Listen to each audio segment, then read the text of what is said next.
नमस्कार, आभार, अभिनंदन, स्वागत है आप सभी का। हेलो मनी 9, मेरा सवाल है मैं हूं विपुल सिंह। दोपहर के 1 बजते ही हाजिर हो जाते हैं हम आपके साथ जुड़ने के लिए और बताते हैं कि शेयर बाजार में इस समय क्या रणनीति आपकी होनी चाहिए। और आज के बाजार की बात करें तो बाजार मजबूती के साथ खुला, लेकिन ऊपरी स्तरों पर टिक नहीं पाया था और थोड़ी देर में हमने देखा कि बाजार में लाल निशान थोड़े से गहराते हुए लगे और ऐसा लगा कि शायद बाजार में ये गिरावट कहीं और ज़्यादा गहराती हुई दिखाई ना दे। 17,716 ये आज का इंट्राडे लो लगाया, लेकिन उसके बाद हमने देखा बाजार में निचले स्तरों से रिकवरी आनी शुरू हुई और खासतौर से लीड किया इस तेजी को पीएसयू बैंक्स ने।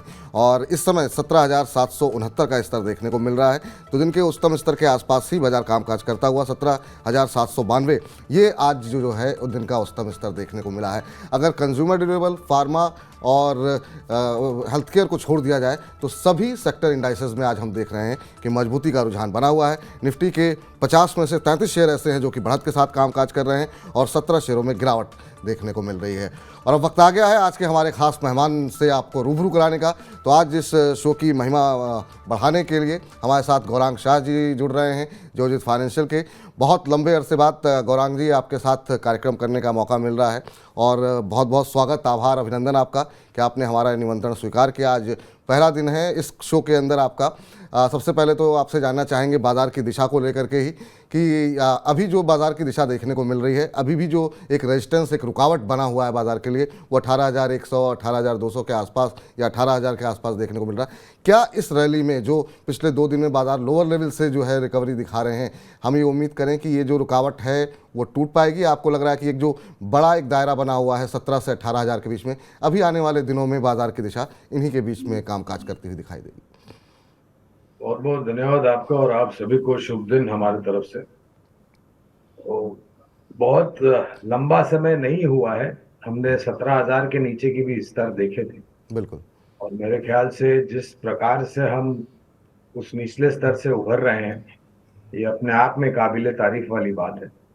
ऐसी परिस्थिति में जहां पर आपके चौथी तिमाही के नतीजे शुरू हो गए हैं ना, ऐसी परिस्थिति में जहां पर 1 मई से ओपेक प्लस देशों ने 5 लाख बैरल प्रतिदिन कच्चे तेल का जो उत्पादन है वो कम करने की या फिर काटने की बात की है। जी। और कुछ ही समय में हम बारिश के मौसम को भी लेकर के थोड़े बहुत आकलन करने लगेंगे, क्योंकि बताया जा रहा था कि शायद अनुमान से कम बारिश हो इस बार।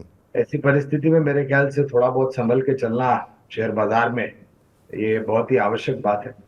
और रिकवरी हमने देखी है, अहम स्तर के आसपास हम रुके हैं, 17,800, 18,000 एक ऊपर के तरफ का पड़ाव है। उसको पार करना मेरे ख्याल से इन सब परिस्थितियों के बीच में थोड़ा बहुत कठिन लग रहा है। मैं मुश्किल, नामुमकिन का शब्द का इस्तेमाल नहीं करूंगा, लेकिन कठिन है। परिस्थिति में सुधार होता है तो मेरे ख्याल से हम में क्षमता है, हम में बल है कि हम इसको भी पार कर सके। लेकिन क्योंकि हमने एक अच्छी खासी रिकवरी देख ली है, शायद इस स्तर के आसपास थोड़ी बहुत मुनाफा वसूली भी लोग लेने आएंगे, जिस प्रकार से हमने पिछले 2 हफ्तों में ऊपर के तरफ के दायरे देखे हैं। इस बीच जो है तमाम जो दर्शक हैं उनके प्रश्नों को शामिल करें उससे पहले अपने दर्शकों को तरीका बता देते हैं हमसे जुड़ने का। क्या है? बहुत आसान तरीका है। 9311121874 ये हमारा व्हाट्सएप नंबर है, इस पर आप अपना प्रश्न हमें भेज सकते हैं। और जो है जब भी आप प्रश्न भेजें थोड़ा विस्तार पूर्वक भेजें। कौन से शेयर ले रखे हैं, किस भाव पे ले रखे हैं, कब तक होल्ड कर सकते हैं, किस नज़रिए के साथ आपने इन शेयरों में खरीदारी की है, ये तमाम डिटेल्स के साथ अगर आप हमें प्रश्न भेजेंगे तो हम अपने एक्सपर्ट से उतनी ही विस्तारपूर्वक जो है चर्चा के दौरान जो है आपके प्रश्न का उत्तर देने का प्रयास करेंगे। मेल का माध्यम भी खुला हुआ है, लेकिन अगर मेल कर रहे हैं तो अपना टेलीफोन नंबर अवश्य में दें ताकि हमारी टीम आपसे फ़ोन करके बातचीत कर सके। चलिए अब वापस लौटते हैं और इस बीच यूट्यूब के माध्यम से भी कई सारे सवाल आ रहे हैं, लेकिन उससे पहले सर बैंकों की तेज़ी को लेकर के आपसे एक प्रश्न करना चाहेंगे। अच्छा खासा मोमेंटम जो है सारे पीएसयू बैंकों में देखने को मिल रहा है और ख़ास तौर से हम चाहेंगे कि हमारे दर्शकों को अगर यूको बैंक का चार्ट दिखाया जाए, 2 दिन के अंदर 8-10% का मूव आ चुका है। आज एक रिपोर्ट भी कल नमूरा की आई है, वो कुछ एक कंसर्न जता रही है, आज हम उस कार्यक्रम में भी चर्चा करेंगे उस पर। लेकिन ओवरऑल पीएसयू शेयरों में क्या आपको लग रहा है काफ़ी तेज़ी आ गई है, थकान हो सकती है, गिरावट आ सकती है, आपको लग रहा है कि अभी भी यहाँ पे खरीदारी के मौके बन रहे हैं? अनुमान ये कहता है जियोजित में कि वित्तीय क्षेत्र यानी कि पूरा बैंकिंग और एनबीएफसीज आने वाले समय में जो ऋण की मांग है, क्रेडिट डिमांड हम जैसे कहते हैं, जी। वो बहुत मजबूत तरीके से आती हुई दिखाई देगी। और चौथी तिमाही के नतीजे आना शुरू भी नहीं हुए थे और चौथी तिमाही के कामकाज को लेकर के जिस प्रकार से कुछ बैंक की मैनेजमेंट ने ब्यौरा दिया, हमें लग रहा है कि और ब्याज दरें जिस प्रकार से इस बार विराम लिया है एमपीसी कमेटी और गवर्नर साहब ने, अगर महंगाई दर ऊपर नहीं गई तो शायद एक लंबा विराम हो सकता है। ऊपर की तरफ के दायरे ब्याज दरों को लेकर के काफी सीमित लगते हैं। अगर हम ये भी सोचते हैं कि भारत नेक्स्ट ट्रिलियन इकोनॉमी बनना सक्षम है, तो वित्तीय क्षेत्र को बहुत ही बड़ा और अहम भूमिका निभानी पड़ेगी। सरकारी बैंकों में जो हमारी पसंदगी है वो है state bank of India, Canara bank, bank of India, bank of Baroda और पीएनबी। और हमें लग रहा है कि पिछले 2-3 तिमाही से निरंतर जिस तरीके से सुधार हो रहा है इन सब बैंक की नतीजों में, जी वो मात्र चौथी तिमाही में नहीं लेकिन आने वाले वित्तीय वर्ष के लिए भी आपको देखना मिलेगा। तो ये आपके ऊपर है कि आपका क्या नजरिया है और आपने किस समय को आधार बनाते हुए निवेश किया है। अगर आपने सिर्फ छोटी या मध्यम अवधि के लिए पैसे लगाए और मुनाफा मिल रहा है आपको, तो वो आपकी सूझबूझ और समझ के ऊपर है कि आपको मुनाफा बांधना क्या है कि नहीं बांधना है। लेकिन लंबी अवधि के लिए किया होगा तो हमें लगा रहा है कि यहाँ से ऊपर की तरफ के दायरे और भी हैं। जी। इस बीच हमें व्हाट्सएप के माध्यम से एक दर्शक ने प्रश्न भेजा और इन्होंने ये लिखा है कि आइडिया के शेयर पे मैं गौरांग जी की राय लेना चाहता हूँ। और हालांकि इन्होंने ये नहीं बताया इन्होंने किस भाव पे लिए हैं, क्या नज़रिया है, लेकिन उन्होंने ये ज़रूर एक तरीके से चेतावनी दी है कि अगर वो मेरे प्रश्न का उत्तर नहीं देंगे तो मुझे आपके चैनल पे अपना प्रश्न नहीं पूछना है। तो इस तरह के प्रशंसक आपके लगातार बने हुए हैं सर, और लोग आपके ही माध्यम से जानना चाहते हैं। आइडिया वोडाफोन को लेकर के वो जानना चाह रहे हैं कि क्या उनको करना चाहिए, किस भाव पे लिए ये हमें जानकारी नहीं, पर ओवरऑल क्या व्यू है आपका, क्योंकि कई सारे कंसर्न यहाँ पर निकल के आ रहे हैं। और एक तरीके से अब 2 ही कंपनियाँ बची हैं, वोडाफोन को लेकर के क्या गवर्नमेंट बेल आउट करेगी नहीं करेगी, तमाम सारे सवाल अभी बने हुए हैं। अगर ये हमारे प्रशंसक है और ये हमें फॉलो करते हैं और न्यूज चैनल्स में बाकी वगैरह मीडिया में इलेक्ट्रॉनिक वेब बेस्ड जो आते हैं, तो इनको बखूबी पता होगा कि काफी लंबे समय से हम ऐसे सब शेयर से दूर रहने की राय देते हैं। और as a disclosure, Vodafone Idea पर काफी लंबे समय पहले हमने बिकवाली की राय दी थी। हमारा जो लक्ष्य नीचे का था वो मुकम्मल हो चुका है। उसके बाद हमने कोई नई कवरेज नहीं निकाली। जी और आपको ही सोचना चाहिए पैसे लगाने से पहले। आप केवल शेयर के दाम देख करके पैसे लगाते हैं तो ये मेरे ख्याल से सबसे बड़ी, मेरे ख्याल से, माफ कीजिएगा ये शब्द का इस्तेमाल कर रहा हूं, मूर्खता होगी। क्योंकि 8 रुपया होना भी या 7 रुपया होना भी अपने आप में कुछ कारण होता है। बिल्कुल। और जब निरंतर लगातार महीने दर महीने वोडाफोन आइडिया अपने उपभोक्ताओं को घुमा रहा है, खो रहा है अपने प्रतिस्पर्धियों को, जैसे कि भारती एयरटेल और रिलायंस जियो, तो आखिरकार उनके पास क्या बच जाएगा सेवा उपलब्ध कराने के लिए और किस तरीके से करेंगे। ऐसे माहौल में जब आप 4G से 5G में माइग्रेट कर रहे हो, आपको अपनी टेक्नोलॉजी और प्लेटफॉर्म्स दुरुस्त रखना होगा, जिसके लिए आपको पूंजी की जरूरत पड़ेगी। और अगर आप उपभोक्ता ही गंवा रहे हैं महीने दर महीने, तो फिर आपके पास पूंजी कहां से आएगी? एक बहुत बड़ा प्रश्न चिन्ह है। तो मेरी दरखास्त है आपके दर्शकों को और निवेशकों को, आपके इस चैनल के माध्यम के द्वारा, कि केवल शेयर के दाम देख करके पैसे न लगाएं। और हमेशा मैं एक चीज कहता हूं, bye quality don't by quantity. बिल्कुल, काफ़ी महत्वपूर्ण बात कही सर आपने। और सर कल जब हमने आपके जो है प्रोमो चलाया आपको लेकर के, कुछ एक लोगों की ये भी टिप्पणी आई कि सर से ये पूछिएगा कि वो हिंदी ज्ञान के लिए क्या मतलब पाठ्य सामग्री इस्तेमाल करते हैं, किस तरीके से हिंदी का जो इतना ज्ञान है और जो शब्दों का चयन होता है वो इतना बेहतरीन कैसे होता है आपका। दिमाग और कान को खुला रखे और जो शब्दावली आती है उसको समझकर इस्तेमाल करें। ये नहीं है कि आपने किसी को सुना और आपने बोल दिया जब आपको पता नहीं है कि उसके शब्द के पीछे का अर्थ क्या होता है। बिल्कुल, मेरे ख्याल से ये 2 चीज आप करेंगे तो मेरे ख्याल से आप भी सक्षम हो जाएंगे। जी। चलिए, इस बीच जो है लखन पाल जी ने प्रश्न भेजा है और बैंकों पर ही इनका सवाल है। यूनियन बैंक और इंडियन बैंक पे वो आपकी राय जानना चाह रहे हैं। जैसा कि मिड कैप बैंकिंग में थोड़ा सा मोमेंटम बना हुआ है, तो ये कह रहे हैं कि क्या आने वाले 2-4-6 महीनों के लिए यहाँ पर निवेश किया जा सकता है, इन स्टॉक्स को लेकर के क्या करें। अब जो पहले तो ये कि इनका चुनाव सही है या नहीं है, और अगर चुनाव सही है तो आगे आने वाले समय के लिए क्या आप उम्मीद लगा रहे हैं इन 2 बैंकों से। तो विपुल जी, यूनियन बैंक के ऊपर टिप्पणी नहीं कर सकूंगा क्योंकि कवरेज नहीं है। इंडियन बैंक एक और सरकारी बैंक है जो पसंद आती है जी। और ये पूरा जो सिलसिला चला था सरकारी बैंकों का मर्जर को लेकर, वो कहीं ना कहीं ये प्रश्न दिखाता था कि काफी कमजोर बैंक की बैलेंस शीट कुछ सक्षम बैंक की सरकारी बैंकों की बैलेंस शीट में मिल गई, जिसके कारण थोड़ी बहुत कमजोरी आ सकती है। लेकिन ऐसा कुछ हुआ नहीं। और निर्णायक तरीके से एक सफलतापूर्वक ये पूरा मर्जर का जो प्रयास है वो आगे बढ़ा और नतीजा ये निकला कि काफी सारी सरकारी बैंकों की बैलेंस शीट, जो 5 मैंने नाम लिए और अब एक छठा नाम लिया, उनकी बैलेंस जी। शीट काफी हद तक सुधर गई है। तो मेरी राय में अगर आपको सरकारी बैंकों में ही ध्यान रखना है तो केवल 5-6 महीने के लिए आप ये सब निवेश मत कीजिए, क्योंकि ये पूरा जो प्रयास है बैलेंस शीट का सुधारने का, नेट और ग्रॉस प्रोविजंस नीचे आने का, एनपीएस नीचे आने का, ये थोड़ा समय लग सकता है। तो आप अगर साल 1.5 साल का नजरिया रखते हैं तो जैसे मैंने जिक्र किया, state bank of India, bank of Baroda, Canara bank, PNB, bank of India और ये इंडियन बैंक, ये कुछ मजबूत बैंक है जो आने वाले समय नतीजों के आधार पर अच्छा प्रदर्शन कर सकती है। चलिए, इस बीच जरा अब एक और क्षेत्र ऐसा है जहां पर हम एक अच्छा खासा मोमेंटम देख रहे हैं सर, और वो है रेलवे स्टॉक्स को लेकर के काफ़ी अच्छी तेज़ी देखने को मिल रही है। और हमने देखा कि 2-3 दिन के अंदर ही दो कारोबारी सत्र में कुछ एक शेयर ऐसे रहे जहां पे 15 से 20% की तेज़ी देखने को मिली है। अब क्यों तेज़ी रही है, जरा ये ग्राफिक के जरिए बता देते हैं। पिछले 2 दिन कारोबारी सत्र में 10 से 20% की तेज़ी देखने को मिली, खासतौर से आरवीएनएल में। अगस्त 2023 से इस तरह की खबरें संडे को निकल के आई कि 120 वंदे भारत ट्रेनों का निर्माण किया जाएगा। महाराष्ट्र के लातूर में ये जो है निर्माण होगा। नई ट्रेनों के निर्माण से रेलवे कंपनियों को बड़े ऑर्डर मिलने की उम्मीद है। और साथ ही साथ आरवीएनएल जो है एक बातचीत कर रही है रूस के साथ, और इस तरह की बातें हैं कि अगस्त तक एक कंसोर्शियम जो है बन सकता है आरवीएनएल रूस की सरकार के साथ। वहीं 5 कारोबारी सत्र में हमने देखा है आरवीएनएल में 27% से ज़्यादा की तेज़ी देखने को मिली है। सर, ओवरऑल रेलवे स्टॉक्स के ऊपर आपका क्या व्यू है? आज भी हम देख रहे हैं कि एक अच्छा मोमेंटम देखने को मिल रहा है, और ये रैली क्या पीक आउट हो गई है या अभी यहाँ पर और जान बाकी है? कैसे देख रहे हैं आप ओवरऑल इस पूरे सेक्टर को, और आपके पसंदीदा रेलवे शेयर कौन से होंगे?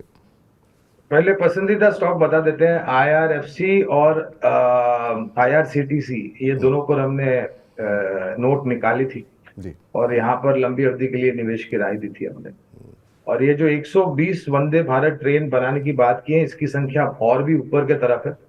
जो मेरी जानकारी है उसके मुताबिक करीबन कुल मिलाकर के जो चल रही है और जो चलने वाली है, कुल मिलाकर के 400 वंदे भारत ट्रेन चलने वाली है हमारे भारतवर्ष में। और उसका एक सीधा सीधा फायदा इन सब कंपनियों को मिलेगा जिसका मैंने नाम लिया।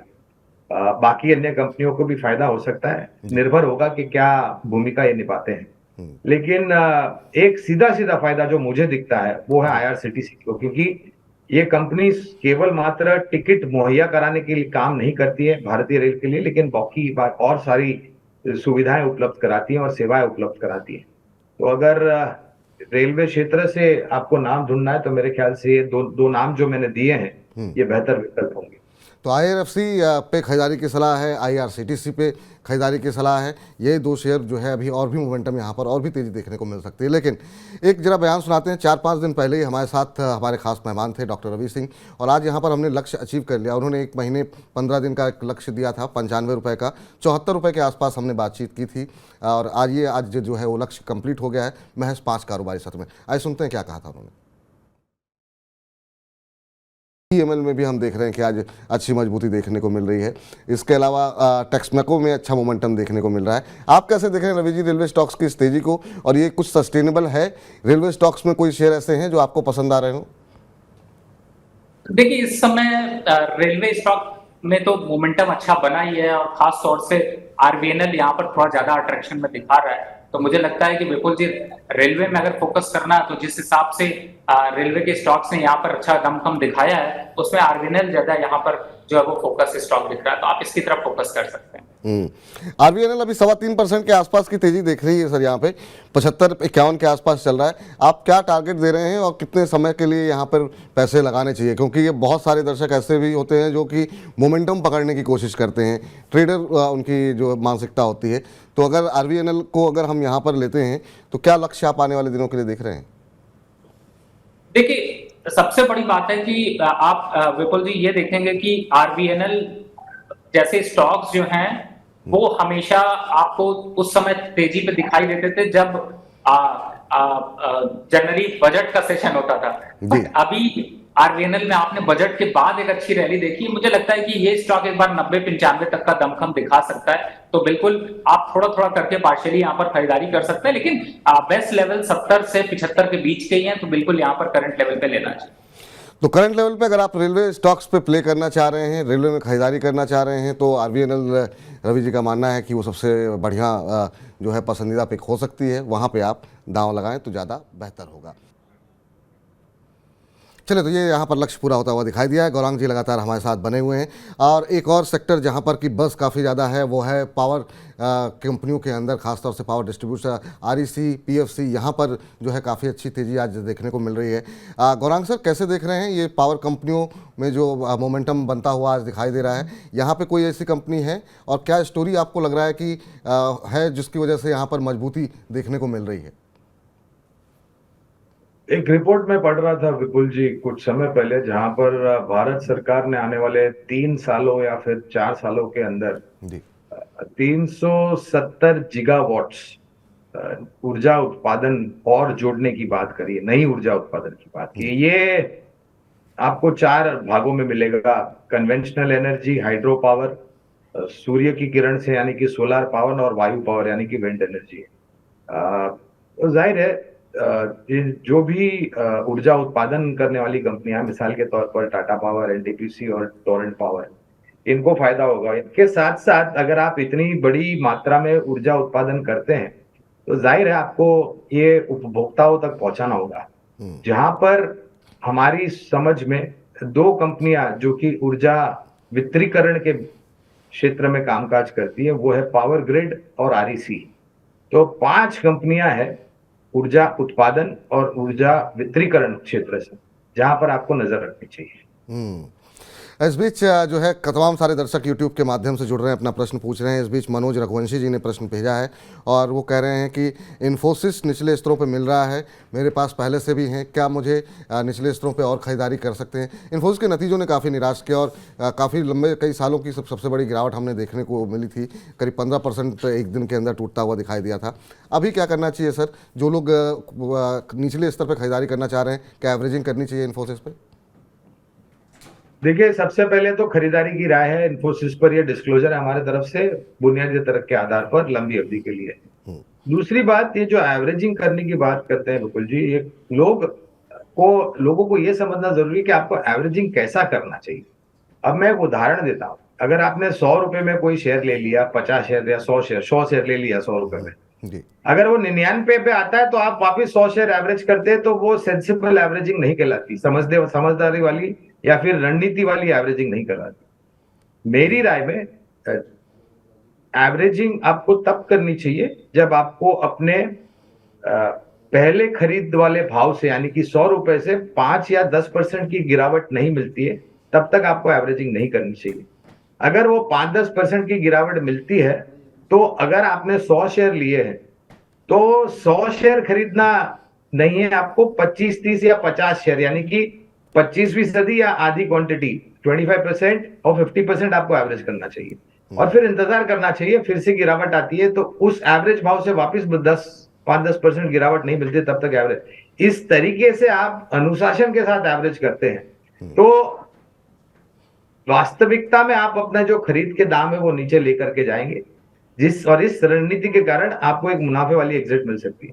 अगर आप छोटे छोटे अंतराल में पूरी क्वांटिटी एवरेज करते हैं तो वो सेंसिबल एवरेजिंग नहीं कहलाती। तो इन्फोसिस में बने रहे, और जैसा मैंने अभी बताया, मुझे नहीं पता आपके खरीद का भाव क्या है, लेकिन अगर आपको 5-10% की गिरावट मिलती है तो 25%, 25% या फिर 50% इस स्तर पर एवरेज करें और फिर इंतजार कीजिए। अगर फिर से गिरावट आती है तो तब जाकर के एवरेज करें। लेकिन एक चीज ध्यान में रखें, आईटी क्षेत्र में आपको सुधार आने के लिए कम से कम 1.5 से 2 साल का समय देना पड़ेगा अपने निवेश को। तो यहाँ पर थोड़ा अगर लंबी अवधि का नज़रिया, अगर आपका काफ़ी लंबी का 1.5-2 साल का नज़रिया है तो ही आप निवेश कर सकते हैं। थोड़ी और गिरावट आए तो आप खरीदारी कर सकते हैं। और जो एवरेजिंग का कॉन्सेप्ट अभी गौरांग जी ने समझाया उसको आप लोग ज़रूर फॉलो करें। इस बीच दिनेश जी हमारे साथ जुड़ चुके हैं अपना प्रश्न पूछने के लिए। दिनेश जी नमस्कार। नमस्ते सर। नमस्ते सर। कैसे हैं दिनेश जी? आप कहाँ से बोल रहे हैं? जी जम्मू कश्मीर से बोल रहे हैं। जम्मू कश्मीर से बोल रहे हैं। कैसा मौसम हो रहा है सर वहाँ पे? यहाँ पे सर ठंडी है सर। ठंडी है। चलिए, आपसे बात करके ही ठंड का एहसास हम लोग ले रहे हैं, क्योंकि दिल्ली एनसीआर में तो बहुत ज़बरदस्त गर्मी पड़ रही है। सूर्य देवता काफ़ी ज़्यादा मेहरबान है। बताइए सर, कैसे याद किया, क्या प्रश्न है आपका? सर एनएचपीसी का सर जी, एनएचपीसी कितने शेयर ले रखे हैं आपने? सर 40 शेयर रखे हैं, 40 मतलब 40 रुपया का ले रखे हैं। 40 रुपए के अच्छा, जी, कितने समय तक के लिए होल्ड कर सकते हैं इसे आप? 3 महीना सर ऐसी। 3 महीने। जी जी जी। चले 40 पे लिए हुए हैं, 42 का भाव देखने को अभी इनको मिल रहा है, 1-2 रुपए के मुनाफे पे हैं, लेकिन नज़रिया बहुत लंबा इनका नहीं है। निकलना चाह रहे हैं 2-3 महीने के अंदर। कैसे देख रहे हैं सर आप? क्या एनएचपीसी ऐसा शेयर तो है नहीं जो कि बहुत ज़्यादा मूवमेंट यहाँ पर देखने को मिले, बहुत सीमित दायरे में रहता है। अभी हम देख रहे हैं 40-42 के आसपास आ गया, और इन्हीं स्तरों के आसपास जो है रुकावट भी देखने को मिलती है 45 रुपये के आसपास। आपकी क्या सलाह रहेगी? आपने सही फरमाया विपुल जी के, मेरा और जहां तक मेरी याददाश्त है ये सही है, तो जब से ये स्टॉक लिस्ट हुआ है तब से कुछ किया नहीं है इसने, और ज्यादातर लोगों की पूंजी में जी। आपने बढ़त बहुत कम देखी और नीचे के तरफ की खाई काफी गहरी देखी है। कवरेज नहीं है इसलिए विशेष रूप में टिप्पणी नहीं करूंगा, लेकिन इनका नजरिया केवल 3 महीने का है। जो भी आपको सही स्तर लगता है वहां पर आप तो मुनाफा समेट सकते हैं, और अभी बहुत ही डिटेल्ड बातें हमने ऊर्जा उत्पादन और ऊर्जा वितरीकरण की कंपनियों के लिए की है। आप चाहे तो उन क्षेत्र में उन सब कंपनियों में निवेश कर सकते हैं, लेकिन आपको अगर आप ट्रेडिंग करते हैं, छोटी अवधि के लिए कुछ सौदे लिखते हैं, जी। तो आप कौन से क्षेत्र में कौन सी कंपनी खरीदते हैं ये भी आपको ध्यान रखना चाहिए। इस बीच जो है अनित्य पॉल कौर ने प्रश्न भेजा है। अनित्य पॉल कौर कह रही हैं कि good afternoon, very good afternoon अनित्य पाल जी, और ये कह रही हैं फेडरल बैंक के इन्होंने 100 शेयर ले रखे हैं, मेरे पास हैं, और 120 रुपये पे इन्होंने ख़रीदा हुआ है। क्या अभी और भी बाय कर सकते हैं? अभी बहुत सारे बैंक बताए गए हैं जहां पे आप खरीदारी कर सकती हैं। गौरांग जी ने अपने पसंदीदा 5-6 शेयर बताए हैं, लेकिन हाँ, आपके शेयर पे क्या करना चाहिए वो तो हम पूछ ही लेते हैं। फेडरल बैंक सर, अगर आप ट्रैक करते हो, 120 रुपये पे इन्होंने ख़रीदा हुआ है, आप कुछ टिप्पणी करना चाहेंगे इस पर? पहले तो खरीद का स्तर बहुत ही महफूज है। दूसरा, ये भी एक निजी क्षेत्र की छोटी बैंक है जहां पर खरीदारी की राय है। लक्ष्य के रूप में 165 से लेकर के 175 के लक्ष्य, ये मैं आने वाले साल भर की बात कर रहा हूँ, और जिस प्रकार से दूसरे तीसरे तिमाही में नतीजे सुधरे हैं, मैं उम्मीद करता हूँ चौथी तिमाही के भी नतीजे बहुत बेहतरीन तरीके से सुधरेंगे, क्योंकि चौथी तिमाही के कामकाज को लेकर के बहुत ही सक्षम और मजबूत टिप्पणियां मैनेजमेंट ने दी थी फेडरल बैंक के। तो बने रहें, और जोड़ना है तो जैसे मैंने बताया एक रणनीति, उसका इस्तेमाल करें, और अगर आपके पास जोखिम झेलने की क्षमता बहुत ही ऊपर के तरफ है तो 130 के नीचे 125 के करीब या फिर 120 के आसपास, जो कि आपका पहला निवेश का स्तर है, और तब जाकर के एवरेज करें। ज्यादा ऊपर के भाव में अगर आप एवरेज करते हैं तो आपकी कॉस्ट ऑफ इन्वेस्टमेंट बढ़ जाती है, क्योंकि वो एवरेजिंग आपकी ऊपर चले जाती है। तो उतना ध्यान रखें कि आपकी कॉस्ट ऑफ एवरेजिंग ज्यादा ऊपर नहीं जानी चाहिए। ठीक, काफ़ी महत्वपूर्ण बात है यहाँ पर। इस बीच अशोक कुमार जी ने एक प्रश्न भेजा है, जरा हम चाहेंगे स्क्रीन पर लेकर के आया जाए। उस समय प्रश्न उन्होंने पूछा और फिर अब शायद फ़ोन नहीं उठा रहे हैं। Naukri.com के इन्होंने शेयर ले रखे हैं। अशोक कुमार सिंह जी दिल्ली से ही हैं। 3700 के भाव पे इन्होंने लिए हुए हैं, और नज़रिया इनका काफ़ी लंबी अवधि का है। कह रहे हैं मैं 3-4 साल जो है इसको यहाँ पर होल्ड कर सकता हूँ। क्या मुझे होल्ड करना चाहिए, नहीं करना चाहिए, ये समझना चाह रहे हैं। सर, 3-4 साल का नज़रिया है, क्या इनको अभी होल्ड करना चाहिए नौकरी पे?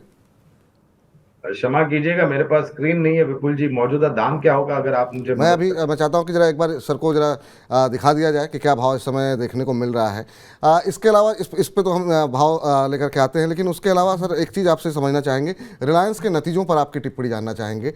अगर देखें पिछले 1 साल के अंदर खास तौर से रिलायंस के शेयर ने इंडेक्स को अंडर परफॉर्म किया है। बहुत सारी खबरें रहीं, और आज हम इस पर एक विशेष कार्यक्रम भी फॉर्मूला गुरु कल करेंगे। लेकिन आपसे समझना चाहेंगे कि कंपनी का मुनाफा तो रिकॉर्ड बढ़ रहा है, लेकिन अभी जियो को लेकर के अनसर्टेनिटी है कि कब अलग होगा, डिमर्ज होगी। फाइनेंशियल कारोबार को पहले ही अलग करने की कंपनी योजना बना रही थी, लेकिन ये पूरा साल बीत गया, नहीं हुआ। अब कहा जा रहा है कि इस साल होगा। क्या कुछ आप आगे का भविष्य देख रहे हैं रिलायंस को लेकर के? तो बहुत सारे काम है रिलायंस इंडस्ट्रीज के बैलेंस के तहत, और काफी लंबे समय से बाजार में ये एक तर्क लगाया जा रहा था कि कारोबार को अलग करके एक वैल्यू अनलॉकिंग प्रोपोजिशन मैनेजमेंट लेकर के आएगी। मैं ये समझता हूं कि अगर एकजुट बैलेंस शीट भी रही विपुल, तो कोई उसमें नकारात्मक परिस्थिति नहीं है, क्योंकि काफी सक्षम रूप से सभी कारोबार अगर आप देखें तो जियो का देख लीजिए, रिटेल, डिजिटल, कन्वेंशनल जो कारोबार है उनका वो देख लीजिए, रिफाइनिंग देख लीजिए, ऑयल टू केमिकल्स जो बात करी है आप, वो देख लीजिए, या फिर आने वाले भविष्य में जो ग्रीन हाइड्रोजन को लेकर के ये काम काज करने वाले हैं, हमारे पास खरीदारी की राय है। जैसे जैसे, और मैं ये सोच के आगे बढ़ता हूं कि जैसे जैसे वित्तीय विशेषज्ञ यानी कि फाइनेंशियल एडवाइजर्स कंपनी के इनको राय देंगे, उसी तरीके से फिर आगे जा करके वैल्यू अनलॉकिंग होगी। और वैल्यू क्रिएट करने में रिलायंस इंडस्ट्रीज कभी भी पीछे नहीं हटा है निवेशकों की पूंजी में वृद्धि करने के लिए। फिलहाल जो लक्ष्य हमारा है वो करीबन 3000 का है रिलायंस इंडस्ट्रीज पर। 3000 तक के लक्ष्य है यहाँ पर निकल के आते हुए।